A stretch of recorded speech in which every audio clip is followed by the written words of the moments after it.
Mon quotidien d'aujourd'hui, lundi 18 décembre 2023.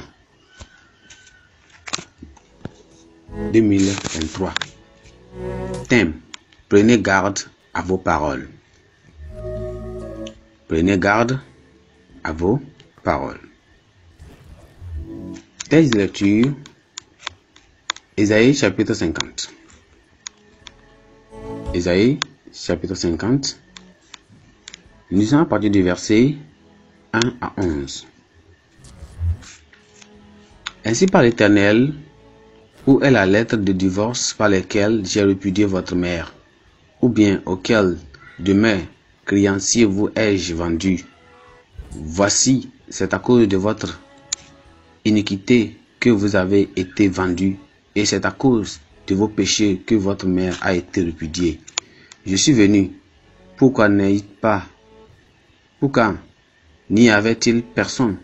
J'ai appelé, pourquoi personne n'a-t-il répondu? Ma main est trop courte pour racheter? N'ai-je pas assez de force pour délivrer?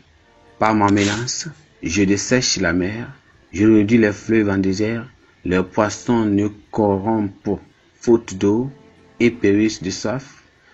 Je revêts les cieux d'obscurité et je fais un sac leur couverture. Le Seigneur l'Éternel m'a donné une langue exercée pour que je sache soutenir par la parole celui qui est abattu. Il éveille chaque matin. Il éveille mon oreille pour que j'écoute comme écoutent des disciples. Le Seigneur l'Éternel m'a ouvert l'oreille et je n'ai point résisté. Je me suis point retiré en arrière. J'ai livré mon dos à ceux qui me frappaient et mes joues à ceux qui m'arrachaient la barbe. Je n'ai pas dérobé mon visage aux ignominies et aux crachats, mais le Seigneur l'Éternel m'a secouru. C'est pourquoi je n'ai point été déshonoré. C'est pourquoi j'ai rendu mon visage semblable à un caillou, sachant que je ne serai point confondu. Celui qui me justifie est proche. Qui disputera contre moi? Comparaissons ensemble. Qui est mon adversaire? Qu'il s'avance envers moi. Voici le Seigneur l'Éternel me secouera. Oui, qui me condamnera? Voici, ils tomberont tous en lambeaux, comme un vêtement.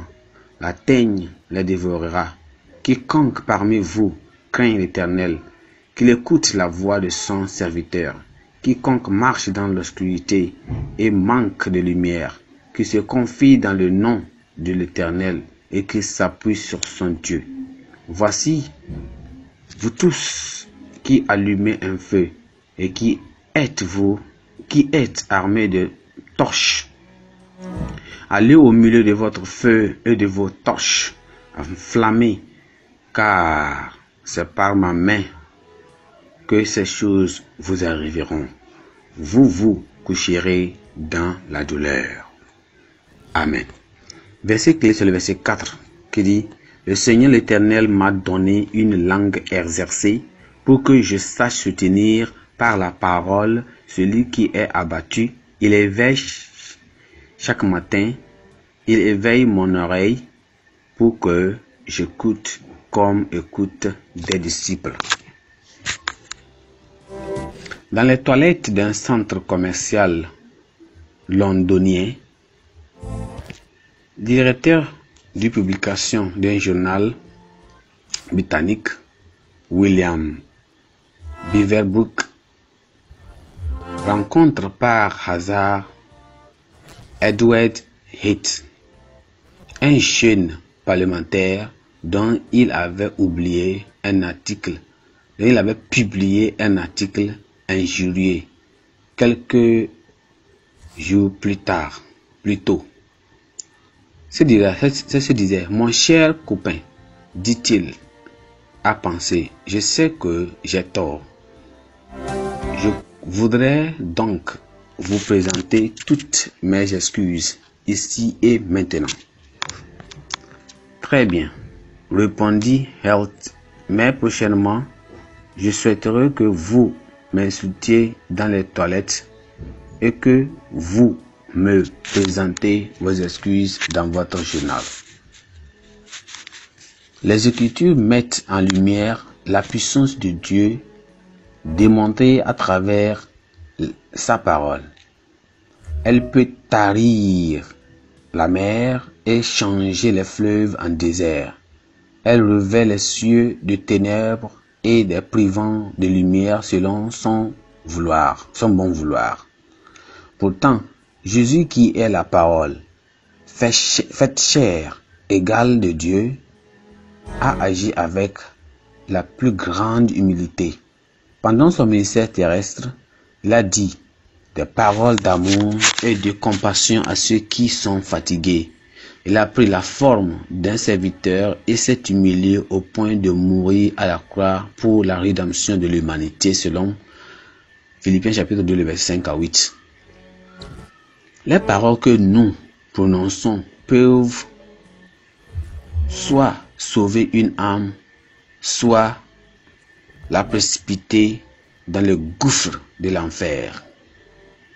Les paroles peuvent soit tuer, soit garder en vie. Nous avons appris maintes nouvelles de personnes qui se sont suicidées à cause de ce que d'autres ont dit d'elles. Des guerres inutiles et des vies humaines ont été sauvées grâce à des paroles réconfortantes. L'espoir peut renaître et la vie redevenir agréable grâce aux paroles d'encouragement que nous adressons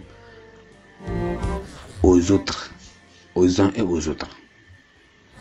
Les blessures et les conflits racieux perdurent dans le temps à cause des commentaires inappropriés. Nous devons nous tous résoudre à être plus patients et plus doux en parlant les uns envers les autres pendant que nous considérons les leçons contenues dans le message d'aujourd'hui. Amen. Pensée du jour. Nous devons éteindre le feu contenu dans la langue. Nous devons éteindre le feu contenu dans la langue. Amen. La Bible en un an. Ézéchiel chapitre 3 à 5. Ézéchiel chapitre 3 à 5.